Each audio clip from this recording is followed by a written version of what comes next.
Welcome to बॉलीगर्ल। हम सभी ये बात जानते हैं कि बॉलीवुड आज इंडिया की सबसे बड़ी एंटरटेनमेंट इंडस्ट्री है, जिसे हमारा यूथ इवन सभी लोग काफ़ी पैशनेट तरीके से फॉलो करते हैं। किसी भी कंट्री की इकोनॉमी में एंटरटेनमेंट इंडस्ट्री का रोल होता है। हमारे जैसे बिग इकोनॉमी के लिए चीज़ कितनी ज़रूरी है ये बात सभी जानते हैं। And with it human life से अगर एंटरटेनमेंट जैसी चीज़ों को हटा दिया जाए तो शायद वो जी नहीं पाएगा। बट फिर भी लोग अपने पर्सनल इशू को एजेंडा बना के अननेसेसरी कंट्रोवर्सी का कारण बनते हैं, जिसकी बिल्कुल भी ज़रूरत नहीं होती। हम मानते हैं कि आज ऑडियंस का क्रिटिसिज्म बहुत सिलेक्टिव हो गया है, जिसमें वो उन्हीं चीज़ों को पॉइंट आउट करते हैं जिससे उन्हें पर्सनल प्रॉब्लम होती है, जिसको हमने बॉलीवुड की कई सारी मूवीज़ के साथ होते हुए देखा है। For example, PK and Padmaavat जैसी मूवीज़ के रिलीज होने से पहले ही कई रिलीजन एंड कई कॉन्जर्वेटिव थिंकिंग रखने वाले लोगों ने काफ़ी ज़्यादा अपोज किया था। पद्मावत के रिलीज होने से पहले ही कई कॉन्जर्वेटिव पर्सन ने यह अनाउंस कर दिया था कि जो भी दीपिका एंड डायरेक्टर संजय लीला भंसाली का सर काट के लगाएगा उसे 5 करोड़ रुपीस का प्राइज मनी दिया जाएगा, जबकि मूवी में इतना कुछ कंट्रोवर्शियल था भी नहीं। ऐसी कंट्रोवर्सीज हमें साफ दिखाता है कि आज ऑडियंस कितनी ज्यादा इंटॉलरेंट हो गए हैं और बिना किसी फैक्ट के कुछ भी मानते हैं। कि अगर संजय लीला भंसाली और दीपिका पादुकोण जी ने पद्मावती फिल्म को वापस नहीं लिया तो हम चुप नहीं बैठेंगे। उनकी हम जो 5 करोड़ रुपए का उनकी गर्दन काटने पे इनाम की घोषणा करते हैं। आज के इस वीडियो में हम आपको बॉयकॉट बॉलीवुड से रिलेटेड सभी एक्सपेक्ट के बारे में बात करेंगे, जो कि आज के समय में काफ़ी इम्पोर्टेंट है। The almost purpose of this video कि आप हमारे बताए गए ऑब्जेक्टिव को समझ पाए। हर बार की तरह this is going to be an interesting video, so आपसे रिक्वेस्ट है वीडियो को एंड तक ज़रूर देखें। क्या शमशेरा में सबने देखा होगा। बताओ शमशेरा में क्या था? किसी कौन से भगवान को, अल्लाह कौन से भगवान का जो उसने वो कर दिया था। बाइकआउट किया जा रहा है कि वो अपनी बेटी के साथ स्विमिंग पूल में नहाते नजर आ रहे हैं। यही इंडिया का कल्चर है क्या? वो अपनी यंग बेटी एकदम number 1, as a human being हम सभी ये बात जानते हैं how really important entertainment in life, जिसके बिना शायद जिंदगी में कुछ मज़ा ही ना हो। इसके बाद भी क्या ऐसी इंपॉर्टेंट चीज़ों को बॉयकॉट किया जाना चाहिए, वो भी अपने कुछ छोटे पर्सनल रीज़न को लेकर? अकॉर्डिंग टू अस ये चीज़ बिल्कुल ही रॉन्ग है। एंड रही बात बॉलीवुड की, जो पिछले 70-80 सालों से इंडिया को एंटरटेन करता आ रहा है, आप उसको बॉयकॉट कैसे कर सकते हैं, वो भी कुछ पॉलिटिक्स रीज़न की वजह से। वी नो कि बॉलीवुड हमेशा से वो दिखाता आ रहा है जो हम देखना चाहते हैं, बट लास्ट फ्यू ईयर्स में साउथ ट्रेंड की वजह से बॉलीवुड को ज़्यादा ही क्रिटिसाइज़ किया जा रहा है। And now this is a dire situation for Bollywood, और इस चीज़ का फ़ायदा कुछ लोग भी उठा रहे हैं एंड आपस में ऐसे चीज़ों को फैला रहे हैं। एवरीवन नो कि देयर आर सम पीपल जो अपने पर्सनल एजेंडा को बढ़ाने के लिए सोशल मीडिया पर ऐसी चीज़ों को वायरल करते हैं, अब चाहे वो रिलीजन से रिलेटेड हो या फिर डोमेस्टिक वायलेंस से। हमारी टीम बॉयकॉट बॉलीवुड के बिल्कुल अगेंस्ट है, बिकॉज अगर बॉलीवुड पूरी तरह से बॉयकॉट हो गया तो शायद इंडिया जैसी कंट्री में ऐसी सिचुएशंस आ जाएगी, इस बात का किसी को अंदाज़ा भी नहीं है। बिकॉज इंडियन इकोनॉमी अपने एक बहुत बड़े सोर्स ऑफ इनकम को खो देगी। अनएम्प्लॉयमेंट ऑलरेडी उतनी ज़्यादा है और भी ज़्यादा इंक्रीज हो जाएगी। लोग एंटरटेनमेंट ढूंढने के लिए दूसरी इंडस्ट्री में जाएंगे और जिसमें हमें एक्सपेंसिव सब्सक्रिप्शन को लेना पड़ेगा। देयर इज़ मोर थिंग्स जो खराब हो सकती हैं। इस चीज़ को सभी को समझना पड़ेगा। This is the one expect of boycott Bollywood. आप इस बारे में क्या सोचते हैं? Do let us know in the comment. Number 2, maker सिर्फ प्रॉफिट कमाने के लिए ही मूवीज नहीं बनाते, but this also a big reason behind making movies. Every film teach something.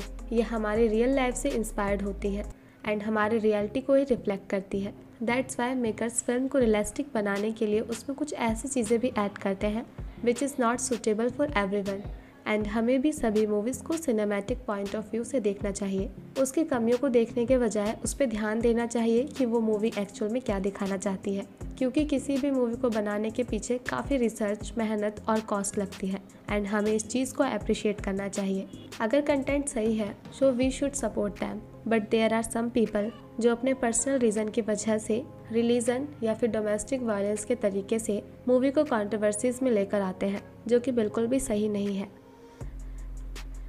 Number 3, ऐसा नहीं है कि कंट्रोवर्सी पहले नहीं हुआ करती थी, but now it has become trend. लोग मूवी के माइनर मिस्टेक्स को भी सुपरलेटिव तरीके से देखते हैं, even if it's factless. Deepika Padukone starrer film Padmaavat was also part of controversy. कुछ इंटॉलरेंट लोग हैं जो कि मूवी में उन चीज़ों को ही पॉइंट आउट करते हैं जिनसे उन्हें कुछ पर्सनल प्रॉब्लम है एंड अपने पर्सनल एजेंडा के लिए लोगों को मिसगाइड करते हैं। बात इतनी आगे बढ़ चुकी थी कि people was destroying public property and हमें नहीं लगता मूवी में कंट्रोवर्सी करने के लिए इतना बड़ा मुद्दा है, बिकॉज वी वॉच्ड इट। ठीक ऐसे ही कुछ फिल्म पीके के साथ भी हो रहा है।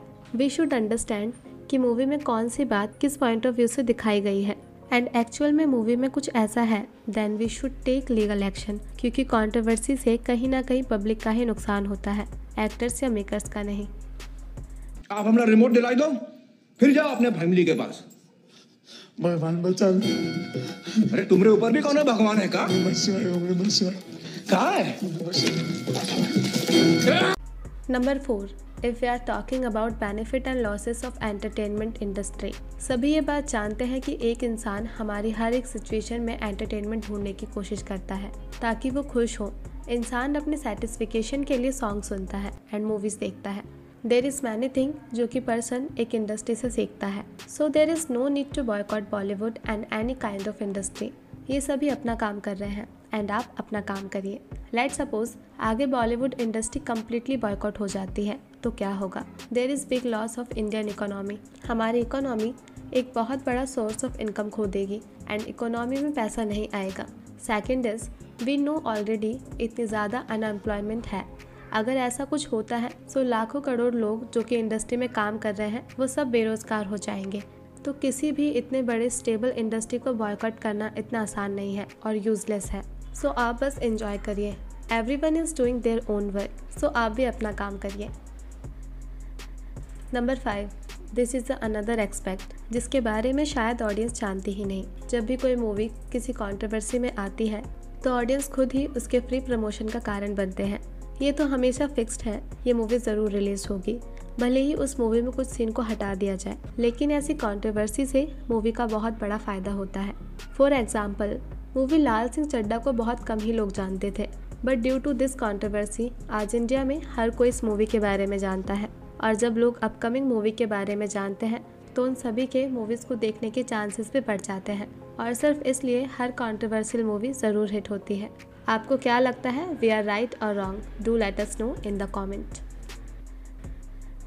Number 6, according to our team कभी भी किसी को ज़्यादा इंटॉलरेंस नहीं होना चाहिए और जो चीज़ें रियल फैक्ट हैं उन चीज़ों पर ही कंट्रोवर्सी क्रिएट करनी चाहिए, बिकॉज अननेसेसरी चीज़ों से हमेशा ह्यूमन लॉस ही होगा and nothing else.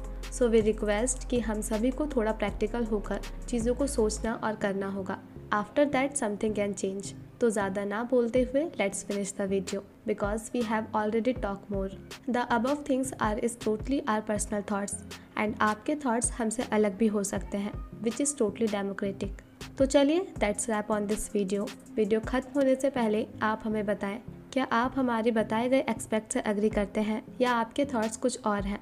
Do let us know in the comment. Video पसंद आए तो वीडियो को लाइक और चैनल को सब्सक्राइब करना ना भूलें for which you want. Bye bye.